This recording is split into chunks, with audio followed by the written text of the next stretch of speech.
दीपावली व्रत की पूजा विधि व कथा तथा दीपावली मनाने को लेकर प्रचलित पौराणिक कथाओं के बारे में जानेंगे।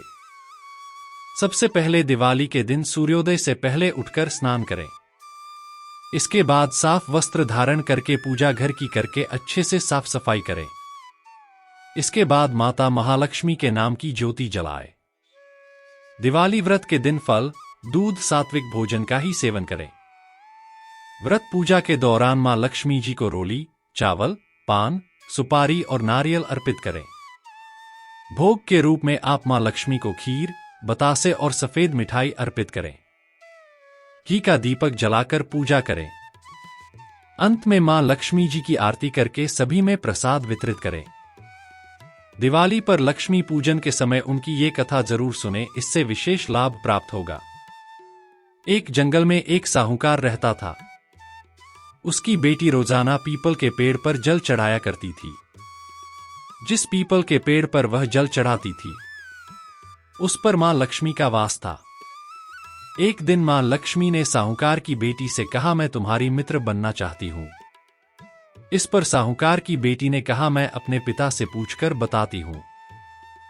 साहूकार की बेटी ने अपने पिता से सारी बात कह डाली। दूसरे दिन साहूकार की बेटी ने मां लक्ष्मी से दोस्ती करने के लिए हाँ कर दी। इस तरह दोनों अच्छी दोस्त बन गईं। एक दिन मां लक्ष्मी साहूकार की बेटी को अपने घर ले गई, जहां उन्होंने साहूकार की बेटी का भव्य स्वागत किया। उन्होंने उसे अनेक तरह का भोजन खिलाया। जब साहूकार की बेटी अपने घर वापस लौटने लगी तो मां लक्ष्मी ने उससे कहा कि अब तुम मुझे कब अपने घर लेकर जाओगी। साहूकार की बेटी ने मां लक्ष्मी को अपने घर आने का निमंत्रण दे दिया। लेकिन साहूकार की बेटी मन ही मन सोचने लगी कि मैंने अपने घर आने को तो कह दिया, लेकिन मेरी आर्थिक स्थिति इतनी अच्छी नहीं है कि मैं उनका अच्छे से स्वागत कर सकूं। यह सोचकर वह दुखी हो गई। साहूकार अपनी बेटी को उदास देखकर समझ गया। तब उसने अपनी बेटी से कहा कि तुम फौरन मिट्टी से चौका बनाकर साफ सफाई करो।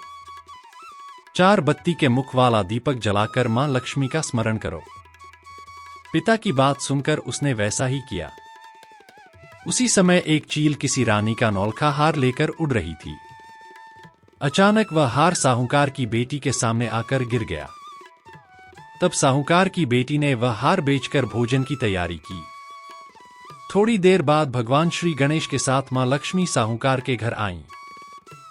साहूकार की बेटी ने दोनों की खूब सेवा की। उसकी सेवा से प्रसन्न होकर मां लक्ष्मी ने उसकी सारी पीड़ा को दूर कर दिया। इस तरह से साहूकार और उसकी बेटी अमीरों की तरह अपना जीवन व्यतीत करने लगे। हे लक्ष्मी माता, जिस प्रकार उस लड़की पर अपनी कृपा बरसाई, उसी प्रकार सभी घरों में सुख संपत्ति देना। दीपावली मनाने को लेकर प्रचलित हैं ये पौराणिक कथाएं।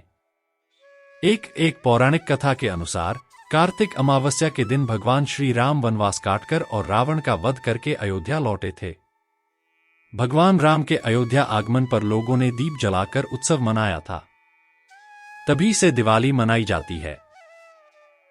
एक अन्य कथा के अनुसार एक नरकासुर नाम का राक्षस था। राक्षस ने अपनी असुर शक्तियों से देवता और जनमानस को परेशान कर रखा था। इतना ही नहीं, इस राक्षस ने साधु संतों की 16,000 स्त्रियों को बंदी बना लिया था। नरकासुर के बढ़ते अत्याचारों से परेशान देवता और साधु संतों ने भगवान श्री कृष्ण से मदद मांगी थी। इसके बाद भगवान श्री कृष्ण ने कार्तिक मास में कृष्ण पक्ष की चतुर्दशी को नरकासुर का वध कर देवता और संतों को उसके आतंक से मुक्ति दिलाई थी। इसके साथ ही उन्होंने 16,000 स्त्रियों को कैद से मुक्त कराया। कहते हैं कि इसी खुशी में दूसरे दिन यानी कार्तिक मास की अमावस्या को लोगों ने घरों को दिए से सजाया। तभी से नरक चतुर्दशी और दीपावली का त्योहार मनाया जाने लगा।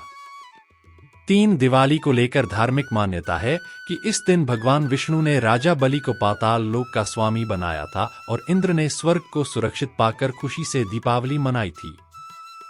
एक अन्य कथा के अनुसार दिवाली के दिन समुद्र मंथन के दौरान क्षीर सागर से लक्ष्मी जी प्रकट हुई थीं और उन्होंने भगवान विष्णु को पति के रूप में स्वीकार किया था। तभी से दिवाली का त्योहार मनाया जाता है।